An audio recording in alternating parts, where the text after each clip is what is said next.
नमस्कार दोस्तों, stock market studies में फिर से एक बार आपको बहुत-बहुत स्वागत है। तो आज यहाँ पे मैं डिस्कशन करूँगा कुछ इम्पोर्टेंस अपडेट के बारे में, कुछ इम्पोर्टेंस कंपनी के बारे में और इन डेप्थ में कंपनी के अंदर के कुछ कमेंट्री मैनेजमेंट का जो बातचीत है, वो भी मैं आपको दिखाऊँगा, जो आपको बहुत हेल्प करेगा इस कंपनी के अपकमिंग सीज़न में क्या होने वाला है, उसके बारे में जानकारी देने के लिए।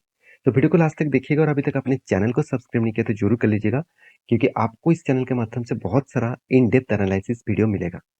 तो सबसे पहले मैं जिस कंपनी के बारे में बात कर रहा हूँ, उस कंपनी का नाम है सोना बीएलडब्ल्यू कंपनी। तो सोना बीएलडब्ल्यू जो है, वो कौन-सा कंपनी है? वो एक ऑटो इंसिलरीज़ कंपनी है। तो ऑटो इंसिलरीज़ क्या होते हैं? देखिए, जितने सारे गाड़ी का पेयर पार्ट्स होते हैं, तो वो ही ऑटो इंसिलरीज़ कहा जाता है। अगर ध्यान दीजिएगा कि तो इस कंपनी के रिजल्ट आने के बाद कंपनी जो रिजल्ट यहाँ पे पब्लिश किया, उस रिजल्ट देखेंगे तो कंपनी का अच्छा खासा यहाँ पे सेल्स का इंक्रीजिंग हुआ और अच्छी तरीके से यहाँ पे कंपनी का ऑपरेटिंग प्रॉफिट भी मार्जिन इंक्रीज हुआ और कोई छोटा मोटा इंक्रीजिंग नहीं है। 24% से डायरेक्ट हो चुके 27% के आसपास। तो हर दिशा में देखा जाए तो कंपनी का इंक्रीजिंग देखने को मिला। साथ ही साथ कंपनी का रिटर्न ऑफ इक्विटीज और रिटर्न ऑफ कैपिटल एम्प्लॉयड दोनों देखेंगे तो हमेशा बैंकिंग कंपनी नहीं है तो आपको रिटर्न ऑफ कैपिटल एम्प्लॉयड ही ज्यादा देखना है। तो अच्छा खासा यहाँ पे लेवल देखने को मिला।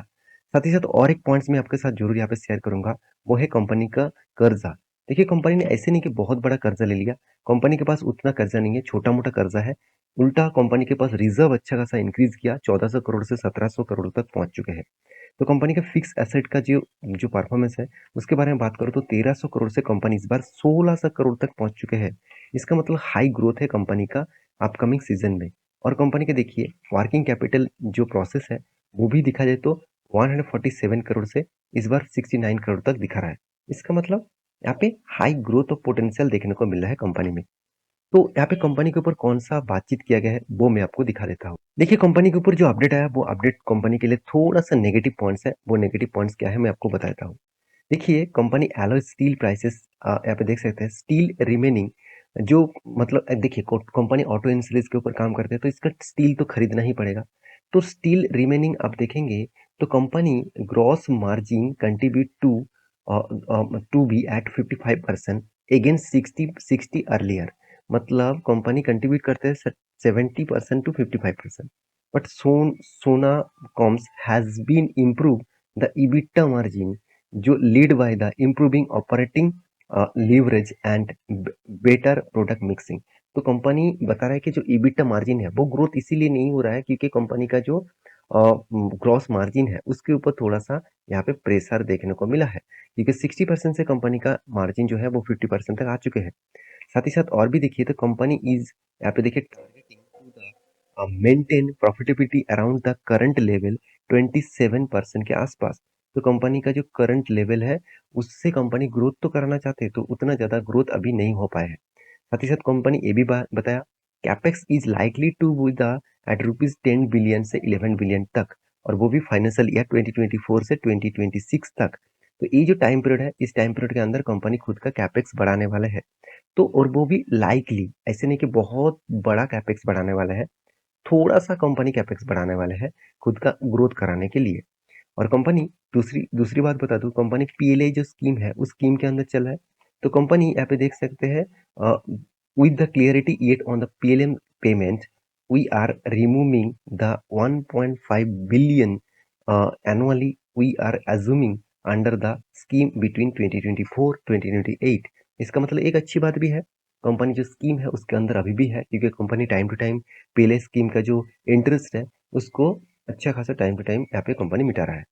कंपनी की दूसरी जो पॉइंट्स है वो मैं आपको बता दूं। देखिए, with 12 new EV project added financial year 2023, मतलब 2023 के अंदर अंदर कंपनी 22 न्यू ईवी प्रोजेक्ट के ऊपर काम यहाँ पे प्रोजेक्ट कंपनी को मिला और कंपनी ऐड भी किया, including the E CV project order from Q4। There are currently 42 EV project और company all over across 26 customers. तो मतलब 26 कस्टमर से कंपनी का अभी बन चुकी, मतलब 26 कस्टमर कंपनी का अभी बन चुके हैं और टोटल कंपनी का 42 ऑर्डर्स मिल चुके हैं। देखिए, एक इन डेप्थ एनालिसिस में मैं आपको ये सारे पॉइंट्स दिखा चुका हूँ। तो यहाँ पे मैं इसीलिए दिखा रहा हूँ कि कंपनी का जो अपकमिंग जो सीजन है, अपकमिंग जो मिशन है, उस मिशन में देखा जाए तो आप देख सकते हैं 20 प्रोजेक्ट आर प्रोडक्शन यहाँ पे देख सकते हैं ऑलमोस्ट प्रोडक्शन स्टार्ट हो चुके हैं और 20 products are on going on steaming.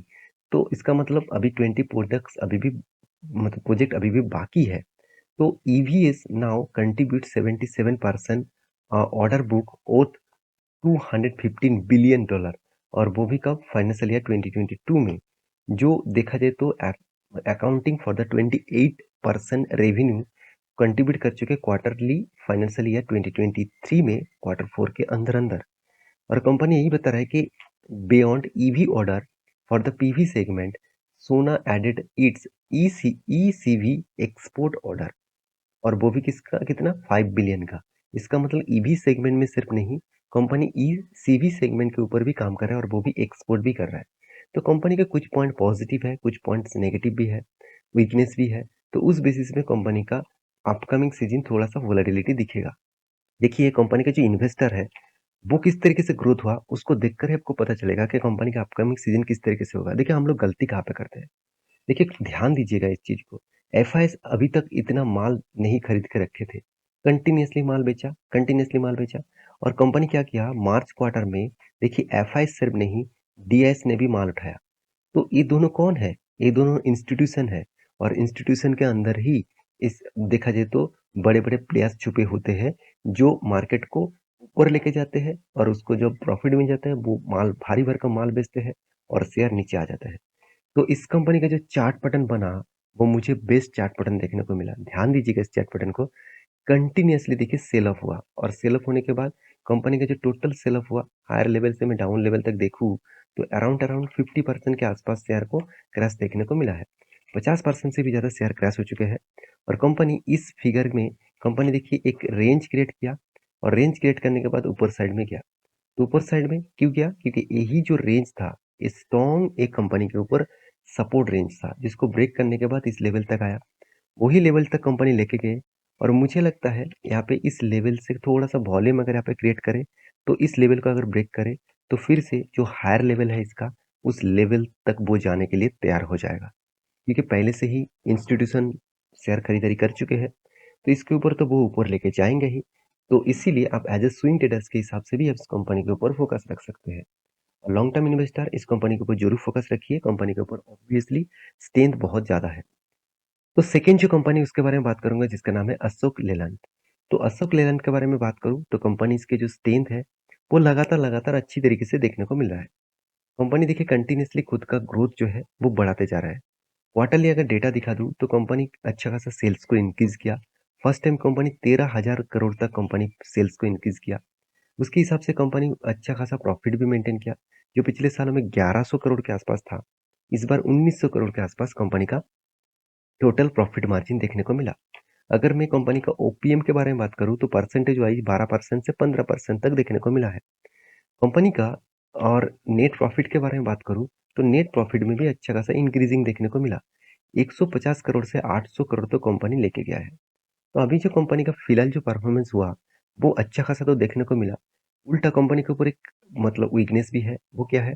देखिए कंपनी अच्छा खासा कर्जा लेके बैठे हुए है, जो कर्जा कंपनी को सूट नहीं करता, क्योंकि कंपनी का जो रिजर्व है, कंपनी का जो खुद का शेयर है, वो सब कुछ मिलाकर देखा जाए तो कंपनी का जो कर्जा है वो दुगना है। तो दुगना कंपनी कर्जा लेके रखा है। इस बार कंपनी अच्छा खासा कर्जा लिया, करीबन 6,000 करोड़ ज्यादा कर्जा लिया पिछले सालों की तुलना से। तो ये कंपनी के लिए एक वीकनेस बनेगा। और कंपनी का देखिए वर्किंग कैपिटल के हिसाब से कंपनी का उतना ज्यादा वर्किंग कैपिटल नहीं है जो पिछले कुछ सालों में था। वर्किंग कैपिटल ज्यादा होता, मैं ये मान लेता कि कंपनी का जो फिक्स एसेट है उसके ऊपर इंक्रीजिंग देखने को मिलता। मगर वर्किंग कैपिटल रेट उतना ज्यादा नहीं होने के कारण कंपनी के ऊपर प्रेशर अभी भी बनेगा। तो प्रेशर कहाँ पे बना वो भी मैं आपको दिखा देता हूँ। देखिए एक रिपोर्ट आया, वो रिपोर्ट कंपनी का सेल्स का रिपोर्ट है। तो मई मंथ खत्म होने के बाद सेल्स का रिपोर्ट आया, जो देखना बहुत जरूरी है। ध्यान से देखिएगा कंपनी का जो टोटल MHCV जो गाड़ियां हैं उनमें से कंपनी का जो यहाँ पे टोटल जो गाड़ियां सेल किया है कंपनी ने इस साल में, तो वो सालों का फिगर दिखा दूं तो छोटा मोटा ज्यादा सेल किए। और इसीलिए कंपनी का जो पिछले कुछ मंथ का जो सेल्स था वो सेल्स से कंपनी का इस बार सेल डिक्रीज हुआ। और टोटल देखिए जो एलसीबी जो व्हीकल्स है उनमें तो डायरेक्ट नेगेटिव में चला आया। 8% के आसपास कंपनी का सेल्स डाउन हुआ है। और कंपनी का एक देखा जाए तो बसेस बसेस में कंपनी का अच्छा खासा ग्रोथ तो हुआ, 47%, मतलब ट्रक्स में कंपनी का ग्रोथ डाउन हो गया। उसके साथ एलसीवी परसेंटेज के हिसाब से 9% के आसपास यहाँ पे डाउन साइड में भी देखने को मिला। तो एक कुछ पॉइंट्स में इसीलिए आपके साथ शेयर कर रहा हूँ, क्योंकि आपको भी पता चले कि एक्चुअली कंपनी के अंदर क्या चल रहा है। तो मेरे हिसाब से कंपनी के ऊपर अभी भी बहुत प्रेशर धीरे-धीरे करके आ रहा है, क्योंकि मार्केट बड़ा हो रहा है, तो उस बेसिस पे कंपटीशन भी ज़्यादा हो रहा है, तो उसके साथ कम्पीट करना तो कंपनी के ऊपर इतना आसानी नहीं होगा। तो आपका क्या राय है, मुझे ज़रूर कमेंट करना। तो रही बात इस कंपनी के चार्ट पैटर्न का, ध्यान दीजिएगा, जो प्रीवियस इसका हाई था 2018 में, जो हाई था करीबन 167 रुपीज़ के आसपास, वही रुपीज़ को कंपनी ने रीटेस्ट किया। अभी देखना है कि यहाँ से कंपनी गिरते हैं कि यहाँ पे थोड़ा सा वॉल्यूम क्रिएट करके ब्रेकआउट करते हैं।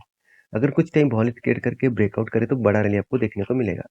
तो यहाँ पे मैं एक चार्ट पैटर्न के बारे में बात करूँ, तो कंटिन्यूअसली कंपनी देखिए एक ही रेंज के ऊपर फंसे हुए हैं। वो रेंज क्या है, ध्यान दीजिएगा इस चीज को। यहाँ पे देखिए एक स्ट्रॉन्ग सा रेजिस्टेंस था, वहां से कंपनी गिरा और वही रेंज को वो रिटेस्ट किया, और यहाँ पे एक सपोर्ट भी बन चुके हैं, तो वही रेंज के आकर यहाँ पे होल्ड किया है। अगर यहाँ पे थोड़ा सा मोमेंटम अपसाइड में दिखे तो आपको यहाँ से आप मूवमेंट इस लेवल तक देखने को मिल सकता है। तो इंतजार करिएगा, कोई भी अपडेट हो तो मैं टेलीग्राम में आपके साथ शेयर करूंगा। तो ये ये था दो कंपनी। थर्ड जो कंपनी जिसके बारे में बात करूंगा, जिसका नाम है जेबी कमर्शियल एंड फार्मास्यूटिकल कंपनी। तो इस कंपनी फार्मास्यूटिकल्स एंड देखा जाए तो केमिकल इंडस्ट्रीज दोनों के ऊपर काम करते हैं। तो कंपनी छोटा है फिर भी धमाका जैसा कंपनी है। आज तक कंपनी आपको 90 टाइम्स रिटर्न दे चुके हैं, 90 टाइम्स। आपका फंड 90 गुना कर चुके हैं। तो इस कंपनी ने एक बहुत बड़ा अपडेट दिया। वो अपडेट क्या है, कंपनी का अपडेट है 1:2 रेशियो का। यहाँ पे कंपनी बोनस अनाउंसमेंट कर चुके हैं, और बोनस का डेट यहाँ पे देखेंगे तो यहाँ पे अभी तक अनाउंसमेंट नहीं किया गया है। जब अनाउंसमेंट किया जाएगा तो उसके ऊपर मैं डिटेल्स वीडियो बना के दूंगा। तो अभी तो फिलहाल के लिए याद रखिएगा इस कंपनी के बोनस के बारे में। ये था कुछ कंपनीज का अपडेट। तो मेरे वीडियो अच्छा लगे तो प्लीज लाइक करना, चैनल को जरूर सब्सक्राइब करना। मिलेंगे नेक्स्ट वीडियो में। Thank you.